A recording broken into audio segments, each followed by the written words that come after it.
Presidente. Senador Blairo Maggi, a palavra é de Vossa Excelência. Bom dia, presidente Ricardo Ferraço. Bom dia, Fernando Fortes. Melro Filho. Melro Filho, muito bem.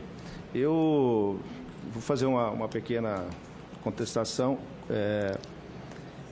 Aliás, não é contestação, constatação, de que o governo instituiu há algum tempo nas obras, e principalmente lá no DENIT, no Ministério dos Transportes, o pagamento por ordem cronológica das obras que são feitas. Quando tem muito dinheiro, ou quando tem bastante dinheiro, quando se atende a demanda de pagamentos, me parece que naquela oportunidade era uma situação ideal para que nós pudéssemos, conforme chegando os empenhos, a autorização de pagamento, faz-se o pagamento na ordem cronológica. Mas nesse momento nós estamos vendo que os recursos são poucos para o enfrentamento das obras que nós temos no Brasil. E eu me deparo com um problema bastante grave lá no estado de Mato Grosso, em duas frentes de obras que tem lá. A primeira é uma obra de duplicação de uma rodovia que foi concessionada, a Rota do Oeste, que é uma empresa controlada pela Odebrecht, ela é a responsável pela duplicação da BR-163-364, que vai desde a divisa de Mato Grosso do Sul e Mato Grosso, na cidade de Sonora e Tiquira, que vai até Sinop. São em torno de 800 quilômetros de rodovia duplicada que tem. O trecho entre Rondonópolis e Cuiabá, de 212 quilômetros, ficou por conta do DENIT, por conta do governo federal, de fazer essa duplicação. Acontece que as velocidades que tem nessas obras são muito diferentes. A velocidade da iniciativa privada e a eficiência da iniciativa privada, que está construindo a duplicação com recursos próprios ou recursos de financiamento, é impressionante a velocidade como aquilo acontece.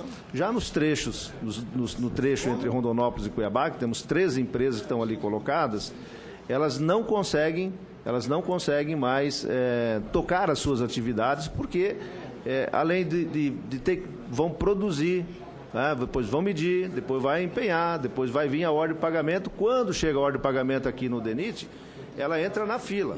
Quer dizer, e aquilo que o governo tem colocado de recursos para o pagamento dessas obras não liquida 100% da medição que ele fez no mês anterior. Então, as empresas estão aproximadamente com 6 meses, 8 meses de atraso nos pagamentos. E óbvio, né, que as empresas têm seus limites, têm os seus fôlegos para trabalhar. Paralelamente a isso, os bancos, olhando que o governo está atrasando esses pagamentos, os bancos, senador Moca, retiraram das empresas os créditos, né, e sumiram dos créditos. Nenhuma dessas empresas hoje, e quero crer que é no Brasil inteiro, as empresas conseguem ir ao banco e buscar um adiantamento e dar em garantia a medição que tem do DENIT, porque está numa fila e ele não sabe quando é que ele vai ser pago.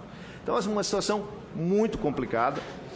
Especificamente nesta obra, tem o seguinte, mais um problema no meio. Feito a duplicação, começou-se os pedágios, e nesses trechos entre Rondonópolis e Cuiabá, cobra-se pedágio sem ter a duplicação das obras. Então, assim, uma coisa muito difícil de levar adiante, porque no mesmo momento em que você começa a cobrar o pedágio, você não consegue ver o aceleramento das obras para que elas possam acontecer na velocidade ou igual velocidade que o setor privado concessionário está fazendo. Então, esse é o primeiro ponto que nós temos lá. O segundo é que liga a BR-163 entre Mato Grosso e no Pará, no porto de Miritituba, desde a divisa de Mato Grosso até Miritituba. Também lá hoje faltam 180 quilômetros aproximadamente de asfaltamento de rodovia. Foram feitos nos portos do Pará mais de R$1 bilhão de investimentos entre portos em Miritituba, portos em Barcarena, embarcações, empurradores, barcaças. O sistema está funcionando e 187 quilômetros ou 180 quilômetros não conseguem ser asfaltados. Tem morro, inclusive, que os caminhões começam a subir, às vezes ele patina, lasca o pneu inteiro, quer dizer, um pneu que o cara perde numa viagem dessa, ele perde a viagem inteira. Então, é uma tragédia que está acontecendo lá. E eu acho que, a exemplo dos dois que eu estou citando aqui, no país deve ter outras obras também tão prioritárias quanto essa. Então, a minha pergunta para Vossa Senhoria é o seguinte: dá para trabalhar dentro do DENIT, no Ministério dos Transportes, para a gente não seguir hoje essa lista, essa sequência, e olhar para os projetos prioritários que o Brasil tem, aqueles que trazem mais benefício com menos investimento. No caso dessas de Mato Grosso, elas são assim, você põe 1 centavo, ela gera R$10, porque você tem uma diminuição dos fretes, você tem uma eficiência, consegue ser mais competitivo na exportação. Então, a minha ideia era que a gente pudesse achar uma forma de desvincular os pagamentos dessa lista geral, dessa sequência que é feita, talvez transferindo para os estados, para as UNITs, que seja colocado recursos direto nas UNITs, para que elas possam pagar do estado e sair da lista geral do que nós temos hoje. Porque a lista geral, o pagamento em sequência, não consegue atender. Por exemplo, se o governo está colocando lá 1 milhão por mês, mas tem de pagamento registrado quase 2 milhões por mês. É um exemplo, estou dando um número qualquer aqui. Então, é evidente, mais uma vez, que os bancos fogem das empresas. Se as empresas não recebem no tempo certo e não têm crédito, é quase que natural que elas vão para uma recuperação judicial. E aí nós complicamos todo o quadro de novo, né? Então, eu gostaria de fazer essa pergunta. Primeiro, qual é a sua opinião da desvinculação do pagamento geral, da lista geral, jogar para as UNITs para que elas possam priorizar algumas obras importantes? Ou que o DENIT fale quais são as obras mais importantes do Brasil e limite-se a gastar nesse momento nessas obras. E que informe os demais construtores do Brasil, dizendo o seguinte: olha, eu não tenho recursos esse ano para vocês, vocês não produzem porque eu não vou pagá-los. Quer dizer, é muito melhor o empreiteiro encostar as máquinas e fazer uma programação para o ano que vem, ou para o outro ano, porque eu acho que serão 2 ou 3 anos com muita dificuldade, mas priorizar aquelas obras que, como eu falei, que com muito pouco investimento trazem um benefício enorme para o Brasil. E não estou aqui só defendendo o Estado de Mato Grosso e o Pará, que no caso são ligações que já me referi, mas acredito que em outras partes do Brasil também tenho obras assim. Vou citar uma outra obra. Eu já estou pedindo muito meu estado, né, Moca? Mas para dizer o seguinte: uma ligação do Araguaia Mato Grossense, ali de Ribeirão Cascalheira, até a linha férrea norte-sul que foi feita, é uma obra de 200 quilômetros só. Foi feita uma ferrovia no Brasil, que já tem 30 anos construindo, que praticamente não tem carga.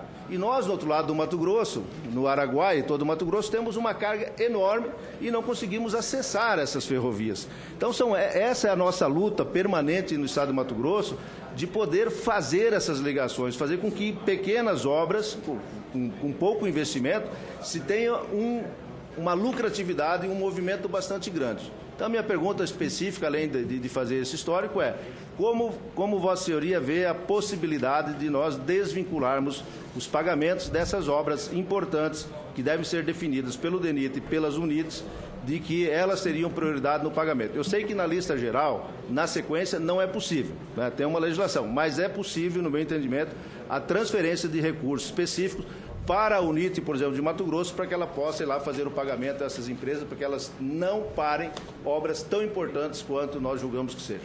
Senador. Obrigado. Senador Lário Maggi, essas obras que o senhor citou, elas são de manutenção ou são de plantações? De plantação. Duplicação e implantação.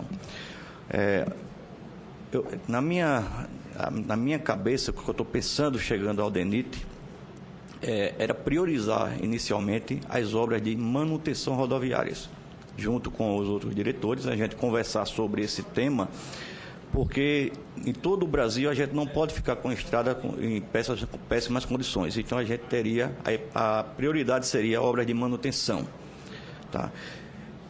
Dentro do que o senhor perguntou, da questão se poderia ser transferido recurso para os estados, eu acho que há possibilidade sim dentro de um estudo justificado, bem justificado, um estudo de viabilidade técnica e econômica. Uma posição sua, política sua. Quer dizer, é óbvio que as obras que estou me referindo, elas têm que ter viabilidade econômica e técnica. Isso elas têm, tá? Mais que demonstrado por tudo que acontece lá. A minha pergunta é de ordem política pessoal sua. Você é favorável à transferência desses recursos para as UNITs para que elas possam fazer o enfrentamento nessas obras? Então, eu acho que tem que se conversar com a diretoria do DENIT e com o Ministério. Não, mas eu quero saber a tua posição. A minha posição, eu acho que sim. Eu acho que sim. Eu acho que é viável. Mas acho ainda não é bom. É sim ou é não? Sim. Então tá bom. Obrigado.